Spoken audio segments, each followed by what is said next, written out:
மேல அதிசாரம் பெற்று டிசம்பர் மாதம் 20ஆம் தேதி வரை குரு அதிசாரமாக கடக ராசியில் உங்களுடைய பூர்வ புண்ணியஸ்தானமான 5ஆம் இடத்தில் சஞ்சரிக்க போகிறார்.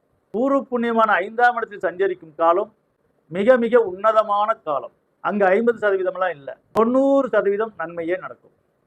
அப்பயும் 100% நடக்காதா, 90% நடக்குமா அப்படி என்றால், சிலருக்கு நாய்வாலை நிமித்த முடியாது என்பது போல அவர்கள் முன் ஜென்மத்தில் செய்த கர்ம வினையால் யாருக்கும் 100% கிடைக்காது. ஒரு 10% எந்த பயிற்சி எப்படி வந்தாலும் வாழ்வில் ஒரு முன்னேற்றம் இருக்காது.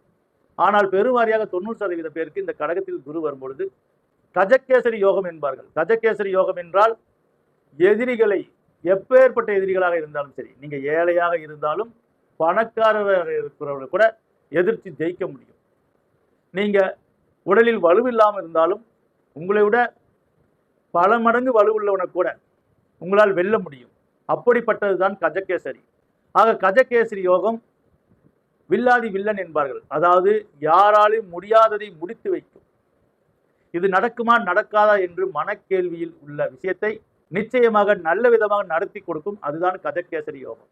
ஏனென்றால் கடகத்தில் சந்திரன் இருப்பார்.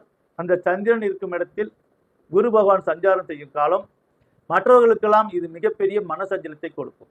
ஆனால் மீன ராசிக்கு மிகப்பெரிய மன மகிழ்ச்சியை கொடுக்கும். பொதுவாகவே 4ஆம் இடத்தில் சஞ்சரிக்கும் பொழுதே திருமண வாழ்க்கை கேள்விக்குறியாக இருந்த திருமண வாழ்க்கையெல்லாம் ஓரளவுக்கு ஓர்ஸாயிருக்கும். சிலருக்கு காதல் பிறந்திருக்கும், சிலருக்கு நிச்சயமாயிருக்கும், சிலருக்கு நிச்சயம் கூட ஆகாமல் இருக்கலாம். ஆனால் இந்த 5ஆம் இடத்து வரக்கூடிய குருவால் உறுதியாகிவிடும். சிலருக்கு கல்யாணமாகிவிடும். இன்னும் அதிகப்படியாக கர்ப்பம் தரிக்கும். யாருக்கெல்லாம் திருமணமாகி வெகு நாட்களாக குழந்தை பாக்கியம் இல்லை என்று தவித்துக் கொண்டிருந்தீர்களோ அவர்களுக்கெல்லாம் இயற்கையாகவே இறைவன் அருளை வாரி வழங்க காத்திருக்கிறான். ஆக கர்ப்பமாகாத தாய்மார்கள் எல்லாம் கர்ப்பமாக போகிறீர்கள். ஏற்கனவே கர்ப்பமானவர்களுக்கு அருமையான மன மகிழ்ச்சியான நல்ல அறிவான குழந்தைகள் இந்த காலத்தில் உங்களுக்கு பிறக்கும். பொதுவாகவே 2000க்கு மேல பிறக்கக்கூடிய குழந்தையெல்லாம் டெக்னாலஜி அறிந்த குழந்தையாகத்தான் இருக்கிறது. இருந்தாலும் இந்த 2025 இந்த அதிசார குரு பயிற்சியில் அதிலும் மீனராசிக்கு பிறக்கக்கூடிய குழந்தைகள் மிகவும் சக்தி வாய்ந்தவர்களாகவும் நல்ல அறிவாற்றல் பெற்றவர்களாகவும் நல்ல அதிர்ஷ்டம் உள்ளவர்களாகவும் பிறப்பார்கள். அதே போல இந்த காலகட்டத்தில் திருமணம் செய்பவர்களுக்கு நல்ல அதிர்ஷ்டமான வாழ்க்கையும் சிறப்பாக இருக்கும். ஆக தொழிலும் சூப்பராக இருக்கும். கடன் சுமையும் குறையும். மாணவ மாணவிகளுக்கு மிகவும் அற்புதமாக இருக்கும். வாலிப வயது உள்ளவர்களுக்கும் காதல் மடியில் விழுந்த மாங்காய் என்பார்கள். அதுபோல விழாத காயும் மடியில் தானா விழும்.